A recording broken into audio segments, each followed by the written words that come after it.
নমস্কার বন্ধুরা, তপতির ঘরকন্না নতুন একটি ব্লগে আপনাদের স্বাগত জানাই। আজ আমি লাচ্চা পরোটার রেসিপি শেয়ার করব। পরোটা বানানোর জন্য 1.5 বাটি ময়দা নিয়েছি। ওজন হিসাবে 300 গ্রাম হবে। তাতে লবণ, চিনি, গুঁড়ো দুধ ও সাদা তেল দিয়ে ভালো করে ময়াম দিয়ে নিচ্ছি।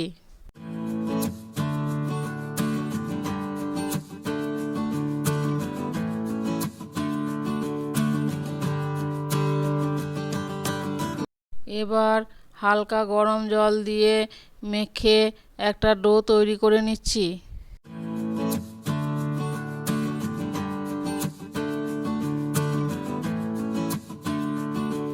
এবার ডোয়ের উপর অল্প তেল মাখিয়ে ভিজে তোয়ালে চাপা দিয়ে রেখে দিচ্ছি 5 মিনিটের জন্য। 5 মিনিট পর ঢাকা খুলে আর একবার ডোটাকে মেখে নিয়ে লেচি কেটে নিচ্ছি।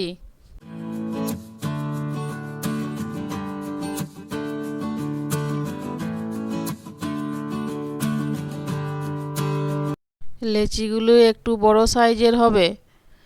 এবার গোল গোল করে তোয়ালে ঢাকা দিয়ে রেখে দিচ্ছি। এবার একটি করে লেচি নিয়ে তেল দিয়ে রুটির আকারে বেলে নিতে হবে। এবার রুটিটা এইভাবে চাকু দিয়ে কেটে নিতে হবে। কাটা হয়ে গেলে উপর থেকে ময়দা ছড়িয়ে এইভাবে আস্তে আস্তে গুটিয়ে নিচ্ছি।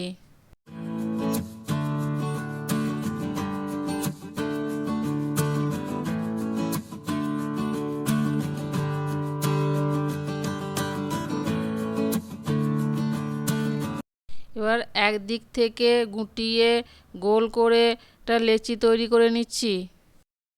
সব লেচিগুলি এরকম দেখতে হবে। এবার একটা করে লেচি নিয়ে পরোটা বেলে নিতে হবে।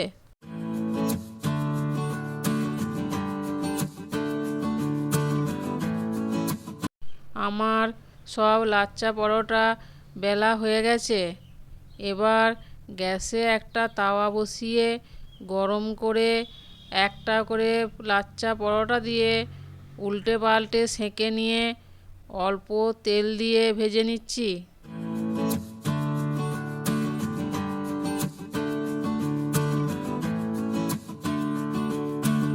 এইভাবে সব লাচ্চা পরোটা ভেজে একটা পাত্রে রেখে দিচ্ছি। গরম গরম লাচ্চা পরোটা আর সাথে ঘুগনি দিয়ে পরিবেশন করছি। সকালে জলখাবারে গরম গরম লাচ্চা পরোটা সাথে ঘুগনি খুব ভালো লাগবে। একটা ছিঁড়ে দেখাচ্ছি, দেখুন কত সুন্দর হয়েছে।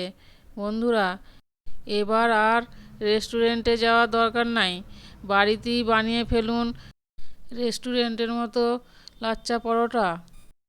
ভালো লাগলে অবশ্যই লাইক, কমেন্ট, শেয়ার ও সাবস্ক্রাইব করতে ভুলবেন না। আজ এই পর্যন্তই। আবার দেখা হবে অন্য কোনো ব্লগে, অন্য কোনো রেসিপি নিয়ে। ততক্ষণ সকলে ভালো থাকবেন, সুস্থ থাকবেন। ধন্যবাদ সকলকে ভিডিওটি শেষ পর্যন্ত দেখার জন্য।